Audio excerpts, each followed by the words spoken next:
لا حول ولا قوة إلا بالله العلي العظيم. أعوذ بالله من الشيطان اللعين الرجيم. بسم الله الرحمن الرحيم. الحمد لله رب العالمين، والصلاة والسلام والتحية والإكرام على أفضل الأنبياء والمرسلين سيدنا ونبينا وشفيع ذنوبنا مولانا بالقاسم محمد وعلى آله الطيبين الطاهرين المعصومين المظلومين، ولعنة الله على أعدائهم أجمعين من يومنا هذا إلى يوم الدين. أما بعد، فقد قال الله سبحانه تبارك وتعالى في القرآن الكريم: وهو أصدق الصادقين وقوله الحق. بسم الله الرحمن الرحيم. وَإِن تَعُدُّوا نِعْمَةَ اللَّهِ لَا تُحْصُوهَا. صلوات بھیجتے محمد وآل محمد.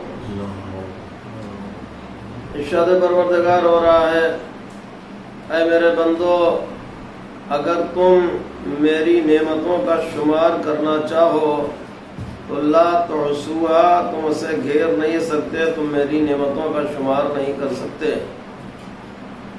اس حقیقی منعم نے، نعمتیں عطا کرنے والے نے ہمیں اور آپ کو اتنی نعمتیں عطا کر دیں، ہمارے آپ کے سروں پر اپنی نعمتوں کا اتنا انبار لگا دیا کہ دنیا کی کوئی طاقت، دنیا کا کوئی ذہن، دنیا کی کوئی عقل یا آج کے اعتبار سے دنیا کا کوئی کمپیوٹر اللہ کی نعمتوں کا شمار نہیں کر سکتا. اللہ کی نعمتوں میں غور کرنا بھی ایک بہت بڑی عبادت ہے. اگر ہم غور فرمائے تو کائنات کا ایک ایک ذرہ ہمارے آپ کے لیے اللہ کی نعمت ہے. زمین کا فرش ہو یا آسمان کا شامیانہ، آفتاب و مہتاب کی قندیلیں ہوں یا ستاروں کے قلقمے، بہتے ہوئے دریا ہوں یا دریاؤں میں رواں دواں کشتیاں، یہ ساری چیزیں ہمارے آپ کے لیے اللہ کی نعمت ہیں. اسی طرح سے ایک باپ اولاد کے لیے نعمت ہوتا ہے، اولاد باپ کے لیے نعمت ہوتی ہے، بھائی بھائی کے لیے نعمت ہوتا ہے، بہن بہن کے لیے نعمت ہوتی ہے، ماں اولاد کے لیے نعمت ہوتی ہے، اولاد ماں کے لیے نعمت ہوتی ہے. حیات نعمت، زندگی نعمت. حد یہ ہے کہ جس طرح سے صحت نعمت ہے، اسی طرح سے بیماریاں بھی نعمت ہیں. اس لیے کہ امام معصوم علیہ السلام نے ارشاد فرمایا: اگر کسی شخص کو ایک رات بخار آ جائے اور وہ بخار کی شدت کی وجہ سے کراہ دے، اس کے کرانے کی آواز نکل جائے، تو پروردگار عالم اس کے گناہوں کو اس طرح معاف کر دیتا ہے جس طرح سے درخت سے سوکھے ہوئے پتے جھڑ جاتے ہیں. تو یہ حیات بھی نعمت ہے، ممات بھی نعمت ہے، یعنی زندگی بھی نعمت ہے، اور موت بھی ایک بہت بڑی نعمت ہے. اس لیے کہ کسی نبی کے زمانے کا یہ واقعہ ہے. قوم نبی کے پاس آئی اور آنے کے بعد کہا: اللہ کے نبی، آپ خدا سے دعا کر دیں کہ خدا ہمارے درمیان سے موت کو اٹھا لے. اللہ کے نبی نے سمجھایا. دیکھیے، اللہ کے نبی کا کام ہوتا ہے سمجھانا. سمجھایا مگر یہ لوگ نہیں مانے. کہا نہیں، آپ دعا کر دیجئے اللہ ہمارے درمیان سے موت اٹھا لے. اللہ کے نبی نے دعا کر دی. اب ان کے درمیان سے اللہ نے موت اٹھا لی. اب کوئی مر ہی نہیں رہا ہے. باپ ہے اور بیٹا ہے اور دادا ہے اور پردادا، پورا ایک سلسلہ لگا ہوا ہے. لوگ ایک دوسرے کی خدمت ہی میں پورے دن مصروف رہتے ہیں، گھروں میں جگہیں نہ رہ گئیں. اب یہ پھر عاجز ہو جاتے ہیں، مجبور ہو جاتے ہیں. انہیں اپنی غلطی کا احساس ہوا، اس لیے کہ دعا کرانے میں ان کی غلطی یہ ہوئی کہ موت اٹھانے کی دعا تو کروائی مگر صحت اور جوانی باقی رہنے کی دعا نہیں کرائی. نتیجہ یہ ہوا کہ انہیں اپنی غلطی کا احساس ہوا، کر کے پھر اللہ کے نبی سے کہا اللہ کے نبی آپ خدا سے دعا کر دیجئے جیسے ہمارے درمیان اس نے موت رکھی تھی ویسے ہی وہ پھر ہمارے درمیان موت کو رکھ دے۔ تو غور فرمایا آپ نے، یعنی موت بھی ایک بہت بڑی نعمت ہے۔ اور عزیزو، ہم اور آپ چونکہ ہمارے پاس قبر میں جانے کا سرمایہ نہیں ہے، قبر میں جانے کی تیاری نہیں ہے، اس لیے ہم موت سے گھبراتے ہیں، ورنہ اہل بیت کے چاہنے والے جو واقعی محب تھے، واقعی شیعہ تھے، جن کے پاس قبر کی تیاریاں تھیں، وہ موت کی آرزو و تمنا کیا کرتے تھے۔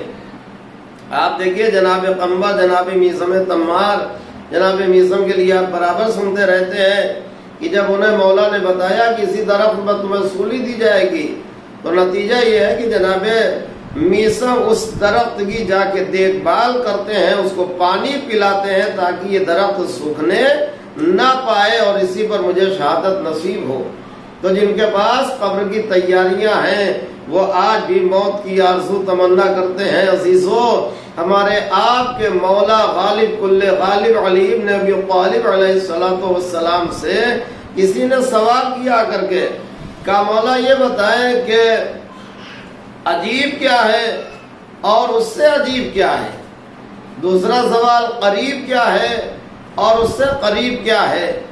تیسرا سوال واجب کیا ہے اور اس سے زیادہ واجب کیا ہے؟ چوتھا سوال مشکل کیا ہے اور اس سے زیادہ مشکل کیا ہے؟ ہمارے امام نے مسکرا کے فرمایا کہ عجیب دنیا ہے، دنیا عجیب ہے، اور دنیا کی محبت اس سے زیادہ عجیب ہے۔ دوسرا سوال قریب کیا، اس سے قریب کیا ہے؟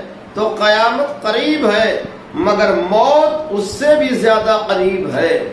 تیسرا سوال کہ واجب کیا اور اس سے بھی واجب کیا ہے؟ اللہ کی اطاعت واجب ہے اور گناہوں سے بچنا اس سے بھی زیادہ واجب ہے۔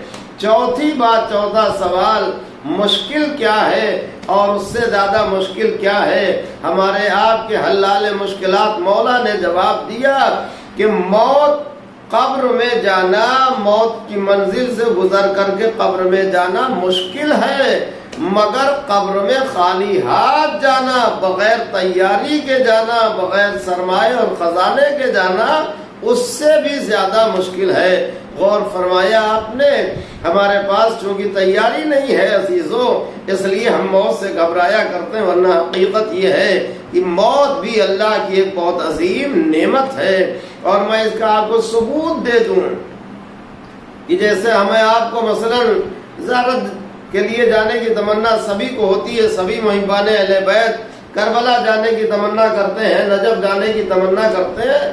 اب فرض کیجیے کہ آپ کو کربلا معلیٰ جانا ہے، نجف جانا ہے، نجف اشرف جانا ہے، آپ یہاں سے تیار ہوئے، گھر سے آپ نکلے، ایئرپورٹ پہنچے، سامنے آپ کو نجف کی فلائٹ دکھائی دے رہی ہے۔ آپ مجھے یہ بتائیں، یہ نجف کی جو فلائٹ آپ کے سامنے ہے یہ آپ کے لیے زحمت ہے یا نعمت ہے؟ آپ کہیں گے صاحب کیسی بات آپ کر رہے ہیں، ہمارے لیے بہت بڑی نعمت ہے۔ کیوں نعمت ہے؟ کہ اس لیے کہ یہ وہ سواری ہے، یہ وہ وسیلہ ہے، یہ وہ ذریعہ ہے جو ہمیں ہندوستان سے اٹھا کر کے نجف اشرف پہنچائے گا، لہذا یہ ہمارے لیے بہت بڑی نعمت ہے۔ عزیزو، اسی طرح سے موت اس سواری کا نام ہے جو انسان کو اس دنیا سے نکال کر کے آخرت کی منزل میں پہنچا دیا کرتی ہے۔ اس کے علاوہ ہم اور کربلا معلیٰ جاتے ہیں زیارت کے لیے، نجف اشرف جاتے ہیں زیارت کے لیے، مگر وہاں کیا ہوتا ہے؟ کہا گئے مولا کی جالی دیکھی، مولا کی زری دیکھی، مولا کی تربت دیکھی، تربت کی زیارت کی۔ یہ اور بات ہے کہ اس رحیم کریم پروردگار نے ان معصومین مظلومین کی زیارت میں بہت بڑا ثواب، بہت بڑا اجر رکھا ہے۔ تو کربلا جا کے ہم نے کیا دیکھی؟ تربت دیکھی۔ نجف جا کے ہم نے کیا دیکھی؟ کہا صاحب قبر کی زیارت کی۔ لیکن عزیزو، موت اس نعمت کا نام ہے کہ جب موت آتی ہے تو ہمیں زری نہیں دکھائی دیتی ہے، ہمیں تربت نہیں نظر آتی ہے، بلکہ ائمہ معصومین علیہ السلام